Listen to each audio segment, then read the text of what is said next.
ውድ ተመልካቾች ሰላም ጤና ይስጥልን። ይህ ኢሳት ዲጂታል ነው። ከሰዓቱ ዜና ጋር ደረጀ ይልማ ነኝ።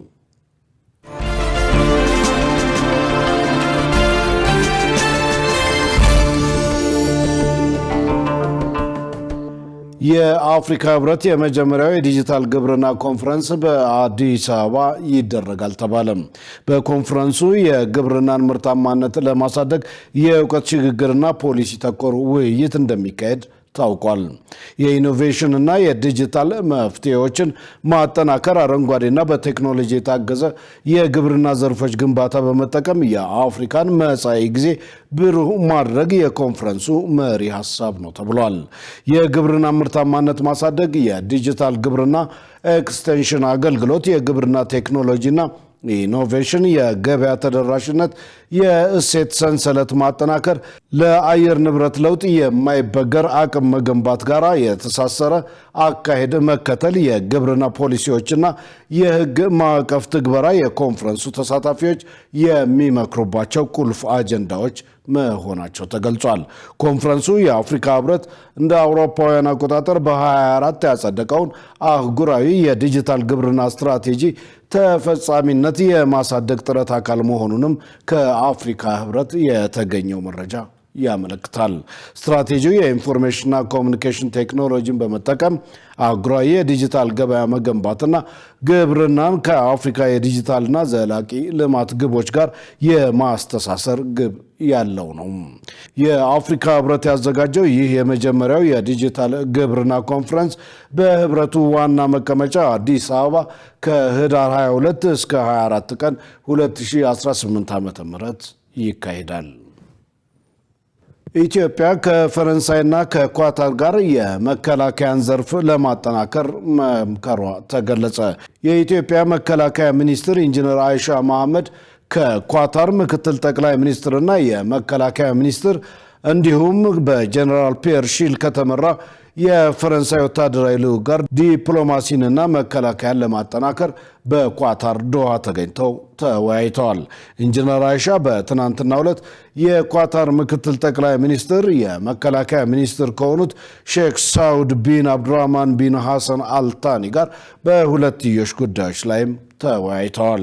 በውይይታቸውም በሁለቱ ሀገራት መካከል ያለውን ዲፕሎማሲያዊ ግንኙነት ይበልጥ ለማጠናከርና ትብብራቸውን ለማሳደግ ፍላጎት እንዳላቸው ሚኒስትሯ ተናግረዋል። በተጨማሪም በጀነራል ፒየር ሺል የተመራ የፈረንሳይ ወታደራዊ ልዑክ ከኢፌዴሪ መከላከያ አመራሮች ጋር ትላንት መምከሩ ተገልጿል። የመከላከያ ሚኒስትሯ በኳታር ዶሃ የ3 ቀናት የስራ ጉብኝት እያከናወኑ እንደሚገኙ የመከላከያ ሚኒስቴር ጽሕፈት ቤት አስታውቋል። የኩታ ገጠም እርሻ ምርታማነትን ለማሳደግ ከፍተኛ ጠቀሜታ እንዳለው አርሶ አደሮች ገለጹ። በሌላ በኩል ቡናን በጥራትና በብዛት ለማልማት እየተሰጠ ያለው ግንዛቤ የምርቱን ሂደት ከማሳለጥ ባለፈ ኢኮኖሚያዊ ተጠቃሚነትን ማሳደጉን የምስራቃዊ ሲዳማ ዞን አስታውቋል። ገነት ዘዘው ኢሳት በሲዳማ ክልል ምስራቃዊ ሲዳማ ዞን ተገኝቶ በግብርናው ዘርፍ የሚሰሩ የልማት ስራዎችን ተመልክቷል። አርሶ አደሮችንም አነጋግሯል። ከአካባቢው አርሶ አደሮች አንዱ ጉዬ ጉራ አሁን ላይ አዳዲስ የአሰራርና የአመራረት መንገድ በመጠቀማቸው ምርታማነት እየጨመረ መምጣቱንና አርሶ አደሮችም ተጠቃሚ መሆናቸውን ይገልጻሉ። የተለመደው ምንድነው? በዓመት ውስጥ አንድ ጊዜ ብቻ ነው አርሰን ስንዘራ የነበረውና የወረዳው መንግስት እያደረገ ያለው ድጋፍና ክትትል ትምህርት ሰጥቶን ከዛ ወዲህ በዓመት ውስጥ 3 ጊዜ እንዘራና አመርቂ ውጤት እያገኘን ነው ያለነው።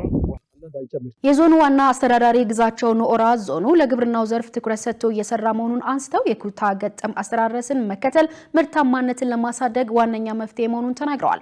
በተጨማሪም ምርትና ምርታማነትን ለመጨመር ዩሪያና ኖራ የመሳሰሉ የግብርና ግብአቶች ለአርሶ አደሩ በጊዜና በወቅቱ እንዲደርሱ መደረጉን ገልጸው ይህም ተጠናክሮ ይቀጥላል ብለዋል። ከዚህ በበለጠ መልኩ ከተጋን ከዚህ በበለጠ ምርታማነትን ለማሳደግ በተለይ ቴክኖሎጂ አጠቃቀማችንን የተሻለ ብናደርግ አሁን ካገኘነው በተሻለ መልኩ እንደምናገኝም ገምግመናል። የቦና ወረዳ የግብርና ጽሕፈት ቤት ኃላፊ ሹምዬ ሹንዴ በበኩላቸው አርሶ አደሩ በአካባቢው ያለውን ሀብት ተጠቅመው ከተረጅነት ለመውጣትና የምግብ ሉዓላዊነትን ለማረጋገጥ በቴክኖሎጂ ታግዘው እያመረቱ ነው ብለዋል። አርሶአደሩ በምግብ ራሱን ችሎ ከተረጅነት ተላቆ ራሱን እንዲችል ለማድረግ ብዙ ጥረት እየተደረገ የክልሉ መንግስትም ይሁን የዞኑ መንግስት የወረዳ መንግስት ታች አርሶአደሩ ጋር ወርዶ ባለሙያ መድቦ ባለሙያ አርሶአደሩን በሚገባው እየደገፈ ብዙ ምርት እንዲያገኝ እንዲሰበስብ ራሱንም እንዲቀይር እንዲያሻሽል ብዙ ጥረት ነበር እየተደረገ ያለው። የዞኑ አርሶ አደሮችም የቡና ምርትና ምርታማነትን ለመጨመር የተፈጥሮ ማዳበሪያን መጠቀማችን በአመት 2 ጊዜ ቡና እንድናመርት ረድቶናል ይላሉ። አሁን የሚያገኘው ምርታማነት ጨምረ እስከ 300 ኩንታል እንደሚያገኝ ነው የተተመነልኝ። ብዙ ዶላር አስገብቻለሁ ወደ $300,000 በላይ ያስገብቻለሁ። የሚልከው አሜሪካ፣ እንግሊዝ፣ ኮሪያ እንወስዳለን ብለው አሁን ለመምጣት ቀጠሮ ይዘው ነው አሉት። ወደ እስከነ የቡና ጥራቱ ከነ አሰባሰቡ እየጨመረ ነው መጣው። ፔሬክታር 8 ኩንታል ከሚገኝበት አሁን 12.227 እንደገርም እኛ አካባቢ ነው ከፍተኛ ምርት የተሰበሰበው። በዓለም ውድድርም ባለፈው በዩናይትድ ስቴትስ አሜሪካ ኢንተርናሽናል ዴቨሎፕመንት ኮፊ ኤክሰለንስ ላይም እዚህች አካባቢ ቡናዎች አንደኛው ነው። ጥራት ካለው ደግሞ ገበያ ታገኛለች፣ ተወዳዳሪ ይሆናል። ትንሽ ቡና በትልቅ ዋጋ እየሸጠን ነው ያለነው። የቡናን ምርት ጥራትና ተወዳዳሪነት በማስጠበቅ ከውጪ ንግድ የሚገኘውን ገቢ በማሳደግ ላይ የተሰራ መሆኑን የዞኑ ዋና አስተዳዳሪ ተናግረዋል። ምና 110.2 ፐር ሄክታር ኩንታል ያገኘን ነው። ዘንድሮ ደግሞ ወደ 11.404 ኩንታል እናገኛለን ብለን እየሰራን ነው። ውድድሩ ጋር ሲቀርብ 40 ውስጥ 36ቱ የወጣው በኢትዮጵያ ደረጃ የዛ ዞን ስለሆነ ብራንዱም እንዳይወርድ ውጤታማነቱንም እንዲቀጥል፣ ሁለተኛ ደግሞ አርሶ አደሮቹ የራሳቸውን ማሳ እዛው አድርቆ ዳይሬክት ለገበያ የሚያቀርብበት ፍቃድ ሰጥተን ሁኔታውን አመቻችተን በተሻለ መልኩ እየሄድን ስለሆነ እቺ አሁን ካለበት እንዲጨምር ውጤታማነቱን እንዲጨምር እየሄድን ነው ያለነው። ውድ ተመልካቾች ከኢሳት ዲጂታል አሁን ደግሞ ወደ ውጭ ዘገባ አልፋለሁ።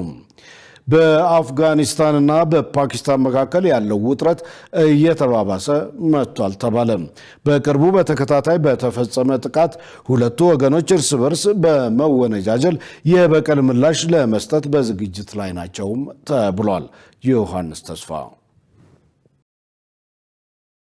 በሺዎች የሚቆጠሩ የጭነት መኪናዎች ከአንድ ወር በላይ በዚህ ድንበር አካባቢ እንዳይንቀሳቀሱ ታግደው ቆይተዋል። በአካባቢው የነበረው የንግድ እንቅስቃሴ መቼ በድጋሚ ወደ ነበረበት እንደሚመለስም የሚታወቅ ነገር የለም። ይህም የሚወሰነው በ2021 ታሊባን ካቡልን ከተቆጣጠረ እና በሁለቱ ሀገራት መካከል ከተፈጠረው የከፋ ውጊያ በኋላ በተቋረጠው በአፍጋኒስታንና በፓኪስታን መካከል በሚደረገው ድርድር ውጤት ላይ ነው። በአፍጋኒስታን ዋና ከተማ የዋጋ ንረቱ ከመጠን በላይ ከፍ ያለ ሲሆን ህዝቡ ቅሬታውን በማሰማት የመፍትሄ ያለህ እያለ ይገኛል። በአሁኑ ወቅት ነጋዴዎች እየተሰቃዩ ነው። ምክንያቱም እቃዎቻቸው በፓኪስታን ድንበር ውስጥ ቀርተዋል። በድንበሩ በሁለቱም በኩል ያሉ ነጋዴዎችም ሆኑ ተራ ሰዎች እየተጎዱ ነው። ይህም በንግድ ላይ ከባድ ችግር እየፈጠረ ይገኛል።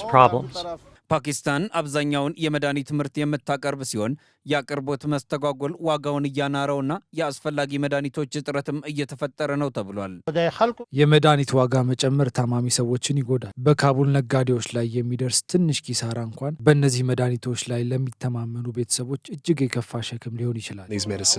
የአፍጋኒስታን ምክትል ጠቅላይ ሚኒስትር ሙላህ አብዱልጋኒ ብራዳ ነጋዴዎችና የኢንዱስትሪ አምራቾች በፓኪስታን ላይ ከመተማመን ይልቅ አማራጭ የንግድ መስመሮችን እንዲያስሱ መመሪያ ሰጥተዋል። ነገር ግን ብዙዎች ነገሩ ተግባራዊ ለማድረግ ከባድ ነው ይላሉ። ለአፍጋኒስታን በፓኪስታን በኩል ያለው መስመር የንግድ ቁሶችን ለማጓጓዝና ወደ ዓለም አቀፍ ገበያዎች ለመድረስ እጅግ ፈጣኑና እርካሹ መንገድ ነው። ይሁን እንጂ ይህ ወሳኝ የንግድ መስመር ከአንድ ወር በላይ ተዘግቶ ሲቆይ የሚያስከትለው ተጽዕኖ በድንበሩ ሁለቱም አቅጣጫ በሚገኙ ነዋሪዎች ሕይወት ላይ እየታየ ነው ተብሏል። የተጎዳው ድንበር ተሻጋሪ ንግድ ብቻ አይደለም። መዘጋቱ የአካባቢያችንን ንግድ ሽባ አድርጎታል። ምንም ስራ እጃችን ላይ ባለመቅረቱ ብዙ ሰዎች ቤታቸውን ጥለው ለመሄድ ተገደዋል።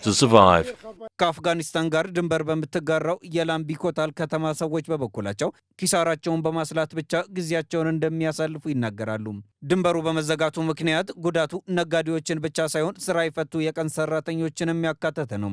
ኢምቲያዝ ቀደም ሲል በቀን $5 ያገኝ ነበር። አሁን ግን ምግብ እንዴት እንደሚያገኝ በመጨነቅ ላይ መሆኑን ይናገራል። በዚህ በድንበር መተላለፊያው ላይ ሰራ ነበር። ኑሮዬ የተመሰረተው እዚያ ባለው ንግድ ላይ ነበር። ድንበሩ ከተዘጋ ወዲህ ግን ቤተሰቤን መመገብ በጣም ከባድ ሆኖብኝ። ሁለቱም ሀገራት በታሪክ የተቆራኘ ጠንካራ ትስስር ያላቸው ቢሆንም በግጭቱ የተነሳ ግንኙነታቸው በመሻከሩ ትስስራቸው አደጋ ላይ ወድቋል። መረጃውን ስናጠናቅር አልጀዚራ ዋቢያችን ነበር። ውድ ተመልካቾች ከኢሳት ዲጂታል የሰዓቱ ዜና እስካሁን ነበር። ከዜናው ጋር ደረጀ ይልማ አብሬያችሁ ቆይቻለሁ። ከቀሪ የኢሳት ዝግጅቶች ጋር ሰናይ ጊዜ